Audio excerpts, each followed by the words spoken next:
Brown bananas. I threw out quite a few before traveling here from Europe to talk to you today. And I'm pretty sure that a lot of you threw out food this week as well. And there's probably quite a few of us who's got food in the fridge still to be thrown out later this week or next week. Every day food gets wasted, and we think nothing of it. Let's get some of the stats out of the way. The world produces 4.5 billion tons of food every year, which is quite a feat. Unfortunately, 30% of it gets wasted. And those 1.3 billion tons of food, or 15 kilos per month per every living person on this planet, gets wasted. But did you know that 75% of this, 75% happens before the consumer? That's right, so 75% actually happens before you can even sink your teeth into the food. And that's what I want to talk to you about today. We're all affected by food waste. The economic value that gets destroyed every year is about $1 trillion. For that, you can buy Apple, the company, every year, and you'll still have a few billions to spare on fun. And by 2050, there'll be another 2 billion people in the world. We'll end up being almost 10 billion people. And that means we have to produce 70% more food than we do today to feed that population. Actually, in the next 40 to 50 years, we need to produce as much food as we've done in the last 8,000 years. It impacts people. 1 out of 7 are affected by hunger today. Of those, 820 million goes to bed every night on an empty stomach. If we could reduce food waste by just 25%, we could feed all of them. And the environment takes a big impact as well. Valuable resources are squandered.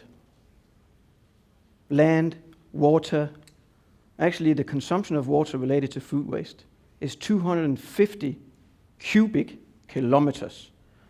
That's about 3 times Lake Geneva, and again, every year. And then there's the CO2 emissions. So the CO2 associated with food waste. If food waste was a country, it would be the 3rd largest emitter in the world, just after China and the US. So remember those 2 figures for me. 1.3 billion tons of food being wasted every year, and 1 billion people affected by hunger. The time to say yes to solving global food waste is now. When I go to the supermarket, I admit that I don't pick that last apple on display. And I wobble through the piles of lettuce to just see the one that looks the most fresh. And I pick the milk carton from the back. I think that's quite normal human behavior. And it leads to supermarkets overstocking their shelves, and it leads to a lot of waste. So what can you do as individuals here? Well, you can actually buy that last apple, that little wrinkly thing in the back of it. Buy it. You can accept that your favorite fruit is sold out every once in a while. You don't have to get the same thing 365 days a year. And you can actually eat what you buy. You can also make use of those great apps and solutions out there that might be able to enable you to donate leftovers from a big party to the homeless, or just buy and pick up restaurant meals for a few dollars at the end of the day. It's a lot of good things. But as I said earlier, this is only 25% of the waste. So we need to do something on the 75%. And the 75%, that requires a much, much bigger, large-scale solution. It's a structural problem that goes all the way from the farm to the consumer.